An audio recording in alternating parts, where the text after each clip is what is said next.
উদ্যোগত প্ৰতি বছৰে প্ৰায় ৩৬টা বছৰ অতিক্ৰম কৰিলে এইখন কলীয়াভোমোৰা মাৰাথন দৌৰ প্ৰতিযোগিতায় শ্বহীদ দিৱসৰ দিনটোত আমি সংগতি ৰাখি শ্বহীদ দিৱসৰ সংগতি ৰাখি আমি এই মাৰাথন দৌৰ প্ৰতিযোগিতা আয়োজন কৰি আহিছোঁ। আজিও তাৰ ব্যতিক্ৰম নহয়। ৩৬ সংখ্যক এই মাৰাথন দৌৰ এইখনেই অসমৰ আটাইতকৈ পুৰণি আৰু একেৰাহে চলি থকা মাৰাথন দৌৰ। বহুত জেগাত মাৰাথন দৌৰ হৈ আছে, কিন্তু কলীয়াভোমোৰা কিন্তু ছাত্ৰ সন্থাৰ উদ্যোগত যি কলীয়াভোমোৰা মাৰাথন দৌৰ প্ৰতিযোগিতা হৈছে, সেই মাৰাথন দৌৰ প্ৰতিযোগিতা আজিলৈকে ৩৬টা পৰা কোনো বছৰ জুতি পৰা নাই। এই অনুষ্ঠানটো এতিয়া এটা উৎসৱলৈ পৰিণত হৈছে। এই মাৰাথন প্ৰতিযোগিতা আমাৰ এটা উৎসৱলৈ পৰিণত হৈছে।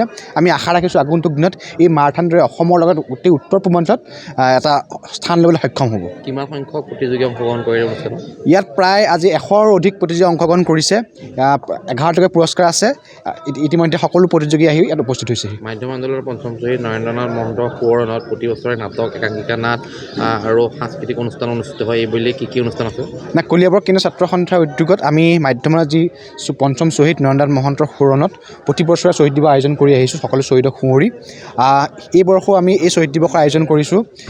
আজিৰ পৰা আৰম্ভ হৈছে শ্বহীদ দিৱস কাৰ্যসূচী। প্ৰথম কাৰ্যসূচী কলীয়াভোমোৰা মাৰাথন দৌৰ প্ৰতিযোগিতা ইতিমধ্যে হৈ গৈছে। ইয়াৰ পিছত দিনৰ 3 বজাৰ লগে লগে শ্বহীদ নৰেন্দ্ৰ মহন্তৰ সোঁৱৰণি একাংক নাট প্ৰতিযোগিতা আৰম্ভ হ'ব। 38 সংখ্যক এই নাট প্ৰতিযোগিতা। তাৰ লগে লগে কাইলৈ দিনজোৰা শ্বহীদ দিৱস অনুষ্ঠিত হ'ব।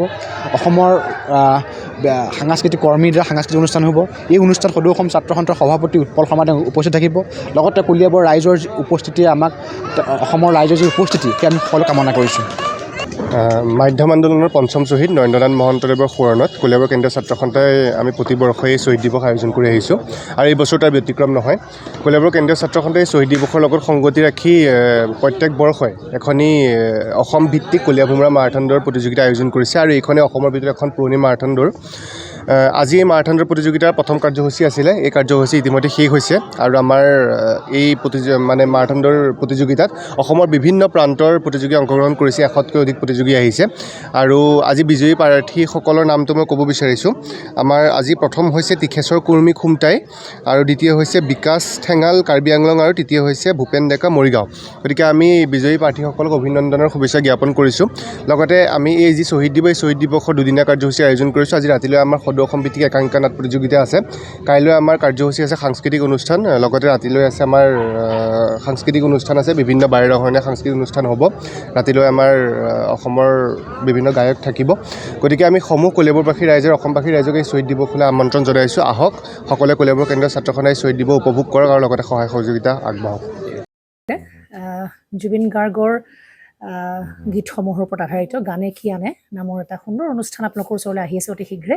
অহা 15 আগষ্টৰ পৰা ধেমাজিৰ পৰা প্ৰথম অডিশ্যন আৰম্ভ হ'ব, আৰু সেই অডিশ্যনৰ যোগেদি বিভিন্ন কণ্ঠশিল্পীসকলে যিসকলে এই অনুষ্ঠানত যোগদান কৰিব বিচাৰে, তেওঁলোকে এই অডিশ্যনৰ যোগেদি আগবাঢ়ি আহক। আৰু জুবিন গাৰ্গৰ বহুত ভাল লগা গান আমি সদায় শুনি আহোঁ, আৰু আপোনালোকৰ যদি ভাল লগা গান থাকে, জুবিন গাৰ্গৰ আপোনালোকে গাই ভাল পায়, তেন্তে অডিশ্যনত যোগদান কৰক। মোৰ ফালৰ পৰা আন্তৰিক শুভকামনা থাকিল এই সম্পূৰ্ণ অনুষ্ঠানটোলৈ।